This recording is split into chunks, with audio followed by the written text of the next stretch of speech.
Bueno, buenos días a todos, hermanas y hermanos. Para mí también ha sido una experiencia muy agradable compartir estos amaneceres con ustedes.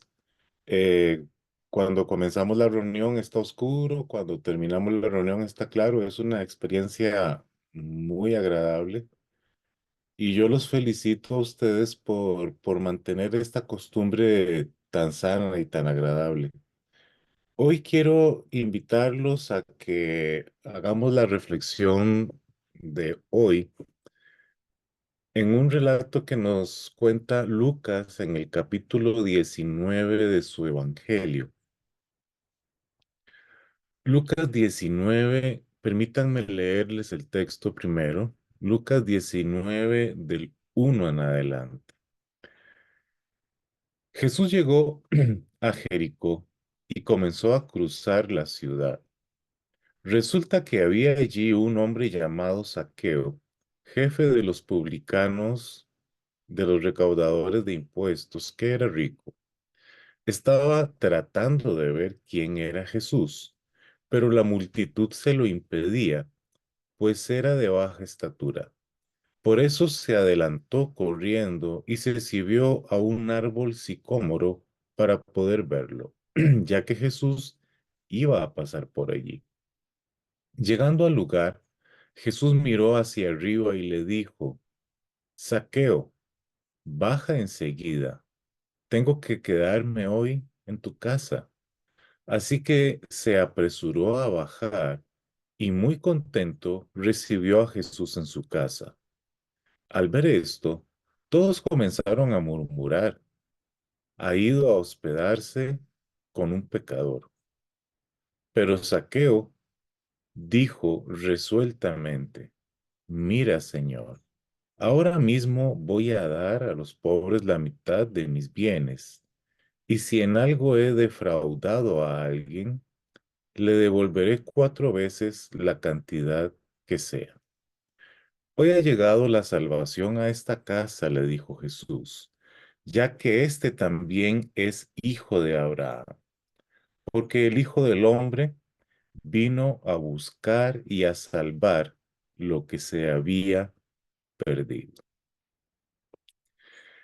Esta es una historia bonita, sí, nada más de leerla, es una historia bonita, interesante, pero si nos adentramos un poquito más en los detalles que contiene este relato de Lucas, usted va a ver que cada vez se puede ver más y más emocionante. Jesús regularmente cuando hacía su travesía del territorio de Galilea, al territorio de Judea, donde estaba el templo, esta travesía implicaba el pasar por algunos lugares. Jericó era uno de esos lugares. ¿Y qué era Jericó? Si a ustedes les suena Jericó como el nombre de aquella ciudad del Antiguo Testamento que conquistaron rodeándola para que se cayeran los muros, es la misma Jericó. Jericó es una de las ciudades antiguas habitadas, de esas pocas ciudades que son súper antiguas y que han estado constantemente habitadas. Y en la época de Jesús, Jericó era una ciudad muy próspera, casi que tal vez la más próspera del territorio de Judea. Era famosa por sus palmeras, por sus jardines de rosas. Se dice que había un perfume general en toda la ciudad por los jardines que tenía. Es una ciudad que está situada bajo el nivel del mar que la hace cálida y era un lugar muy bonito. Y esto había hecho de Jericó no solo un lugar bonito, sino también muy próspero. Se habla de la producción de dátiles de Jericó y de otras cosas. Muy bien. ¿Y quién era el personaje? Saqueo, jefe de los cobradores de impuestos. Para nosotros hoy ser cobrador de impuestos eso no dice gran cosa, pero para la época Sí, y es importante que a la hora de tratar de comprender el mensaje de un escritor bíblico, usted comprenda las vivencias que estaban allí como el escritor bíblico las comprendía, para que usted llegue a comprender qué es lo que ese escritor bíblico quiere comunicar. Los publicanos eran funcionarios al servicio del Imperio Romano que le cobraban los impuestos a los habitantes del territorio de Judea, y esos impuestos se convertían en los ingresos del Imperio Romano. Los judíos eran sumamente nacionalistas. Ellos no soportaban saber que hay alguien que nos está dominando. Ellos no soportaban eso. Ellos tenían ese sentido de independencia, de nacionalidad muy fuerte. Y era una tortura para ellos saber que el Imperio Romano estaba dominándolos. Y aún más saber que el Imperio Romano les quitaba sus recursos para el Imperio Romano financiar su ejército y su dominio. Por supuesto que la comunidad judía no estaba contenta en entregar sus impuestos. ¿Cómo hacía el Imperio Romano para cobrarlos? Entonces, si ellos eran rebeldes y no querían pagar, bueno, el Imperio Romano reclutaba a algunas personas de entre ellos mismos, porque esas personas de entre ellos mismos conocían la población, sabían quién tenía recursos, a quién se le podía cobrar. Por supuesto que este no era un trabajo fácil, y para hacer el trabajo atractivo, Roma le permitía a los publicanos cobrar más de lo que establecían las leyes, para que el publicano se dejara eso como parte de su salario y así tener un incentivo para seguir en el trabajo. Entonces, los publicanos cobraban, una parte se la dejaban ellos y otra parte la trasladaban a Roma. Cuando los judíos se enteraban de que una persona de entre ellos mismos se prestaba para la corrupción de esta forma, por supuesto que lo detestaban. Los publicanos o los cobradores de impuestos eran personas que en la época eran sencillamente detestables. Por eso usted escucha la frase que se repite en los evangelios: publicanos y pecadores, lo ponen junto, publicanos y pecadores, porque para los judíos los publicanos eran corruptos, avaros, pecadores. El personaje de nuestra historia, Zaqueo, no era un publicano cualquiera. Él era el jefe de los publicanos, situado en la ciudad más próspera de la provincia de Judea. Significa que el hombre que maneja a los cobradores de impuestos está en la ciudad que produce más impuestos. Por supuesto que era un hombre rico, a costas del pueblo, a costas de corrupción. Ahora, Lucas nos comienza a decir que Jesús atraviesa la ciudad, y este este Zaqueo tiene un gran interés en ver quién es este hombre del que se habla tanto. Ya es famoso Jesús, usted lo nota por esa multitud de personas que está alrededor de él, que le impide a Zaqueo verlo por razones de su estatura. Y este deseo intenso de Zaqueo lo motiva para encontrar una solución. Quiero saber quién es este Jesús. ¿Cómo hago? Saqueo adelanta, se prevé por dónde va a pasar Jesús. Sube a un árbol, que esto es insólito el jefe de los cobradores de impuestos. Usted trata de trasladar ese cargo o ese puesto a hoy, estaríamos hablando de un ministro de Hacienda subido en un árbol. Esto es insólito. Y cuando Jesús va pasando por ahí, Jesús se detiene. Jesús mira hacia arriba, hacia el árbol, y menciona el nombre, Zaqueo. Voy a ir a tu casa. Zaqueo se bajó y es interesante que Lucas describe cómo se bajó Zaqueo del árbol.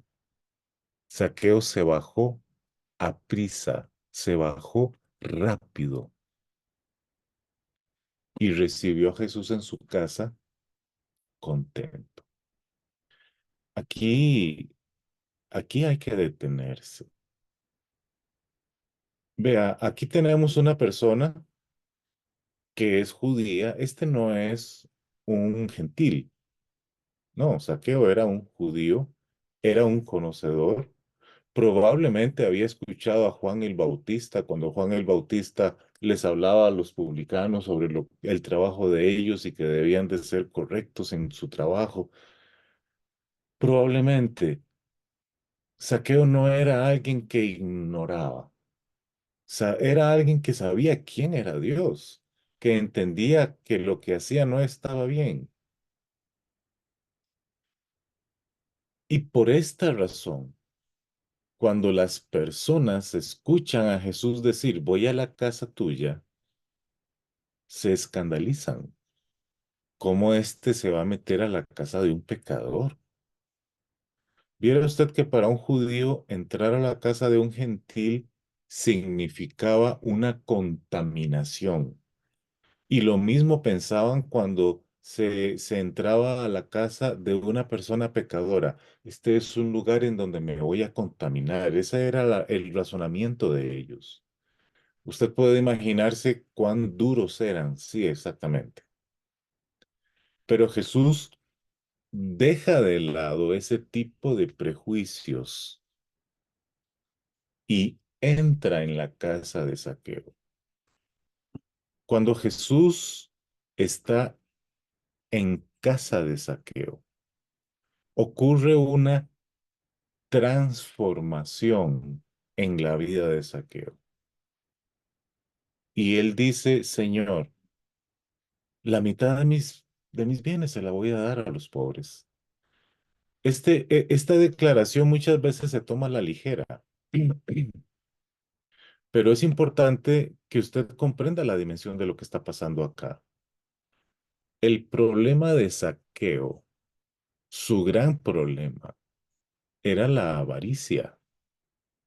Este mal que tiene que ver con la acumulación de dinero, este asunto que tiene que ver con no me importa los medios que utilice, no me importa si esto es legal o si no es legal, no me importa si lo que estoy haciendo es inmoral.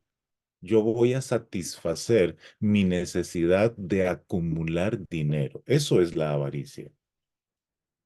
Y claramente, Zaqueo era una persona con avaricia. Y estando Jesús en su casa, ocurre algo que hace que Zaqueo se comporte repentinamente de forma inversa. Su asunto era acumular, no importa cómo. Y repentinamente dice, voy a darle la mitad de lo que tengo a los pobres. Ahora es una persona con dadivosidad. Usted se da cuenta que aquí tenemos un, un fenómeno de transformación. Esto que le pasó a Zaqueo lo entendemos como la conversión. Eso que le ocurre a alguien cuando está en contacto con el Señor. Y es importante que usted tenga una conciencia clara de quién es el que hace los cambios en la persona y qué es lo que necesita hacer la persona para que esos cambios se den. Zaqueo lidiaba con el problema de la avaricia. ¿Y con qué problema lidia usted? Todos los seres humanos tenemos una inclinación o varias.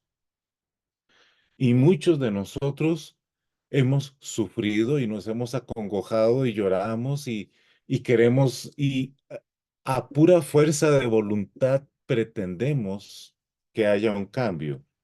Y la frustración llega porque el cambio no se da, porque a pura fuerza de voluntad sostenemos una conducta que en algún momento se cae. Y cuando a otra persona le pasa esto, regularmente los cristianos somos duros con esa persona para señalarlo. ¿Viste aquel que le pasó esto y aquello? O no, a aquella persona no le podemos pedir que haga esto en la iglesia porque ha tenido esta conducta, ¿has visto? Somos duros. Usted notó que las personas que estaban allí criticaron a Jesús. Escuche esto, a Jesús, porque se fue a meter a la casa de Saqueo. Regularmente los creyentes mantenemos estas conductas enfermizas de la crítica en una comunidad de fe como una iglesia. Es increíble decirlo, pero esa es la realidad, usted lo sabe. Y somos duros con la persona que muestra conductas que nos parecen a nosotros inapropiadas. ¿Qué es lo que tiene que hacer esa persona que tiene esa conducta inapropiada? No es lo que todo el mundo le dice. Todo el mundo le dice, deje esa vida. Tiene que cambiar. Usted tiene que hacer cambios. La gran pregunta es, ¿y cómo alguien hace cambios? La respuesta es, en la presencia de Jesús, no a fuerza de voluntad, no haciéndolo sentirse mal.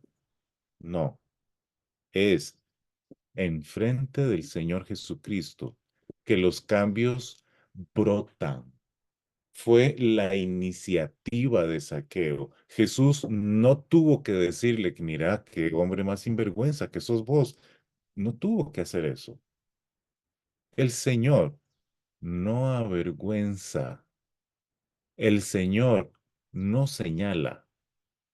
El acusador en la escritura es otro, no el Señor Jesucristo. Jesucristo es el que hace que los cambios lleguen a ser una bendita realidad en la persona. Y Zaqueo, estando con Jesús en su casa, llega a ser otra persona, generoso. La mitad de mis cosas se las doy. Y si a alguien lo defraudé, le robé, le devuelvo 4 veces. Eso era lo que decía la ley de la época. Ahora tenemos un ser humano que está ajustado a la ley por propia iniciativa. Sí, alguien que estuvo en contacto con Jesús. Y cuando Zaqueo dice esto, Jesús hace una afirmación.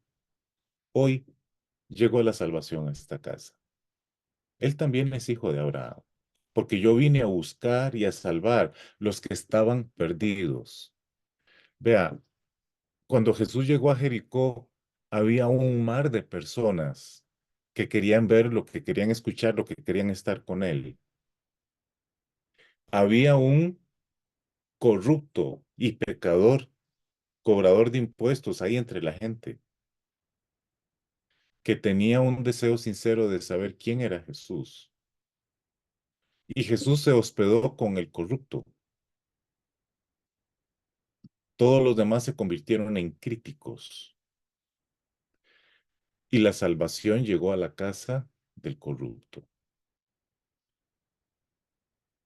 ¿Cuál es su relación con Jesús? ¿Cómo es? ¿Cómo la describe usted?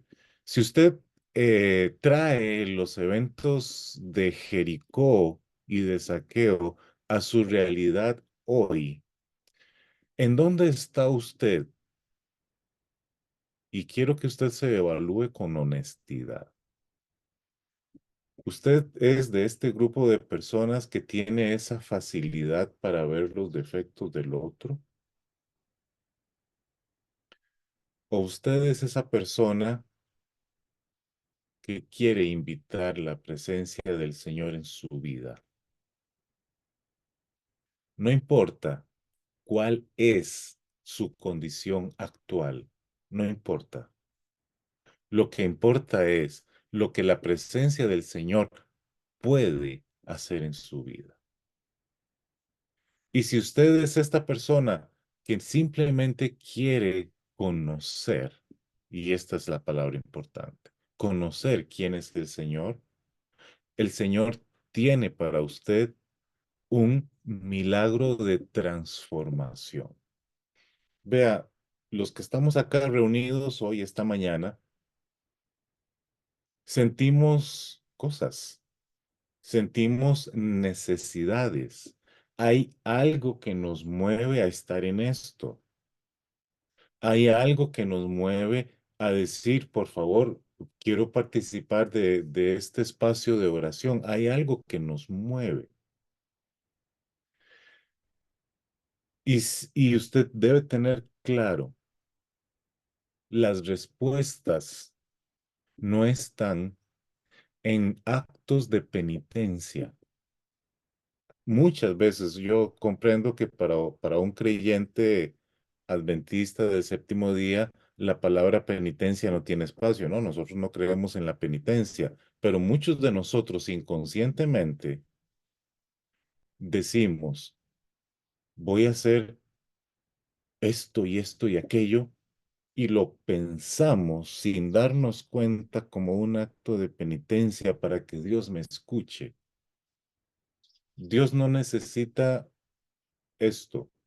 Dios necesita su corazón, su voluntad, queriendo estar con Él. Y las respuestas que buscamos en la oración, las respuestas que buscamos en nuestras peticiones, van a llegar con, con una naturalidad sorprendente y nuestra vida va a cambiar de adentro hacia afuera, solo por la presencia del Señor. Entonces, ¿cuál es nuestro esfuerzo? Nuestro esfuerzo debe ser estar en la presencia del Señor. Búsquelo, conózcalo, sepa quién es Él, camine con Él. Y los asuntos van a comenzar a tener solución. Usted dirá, no entiendo cómo.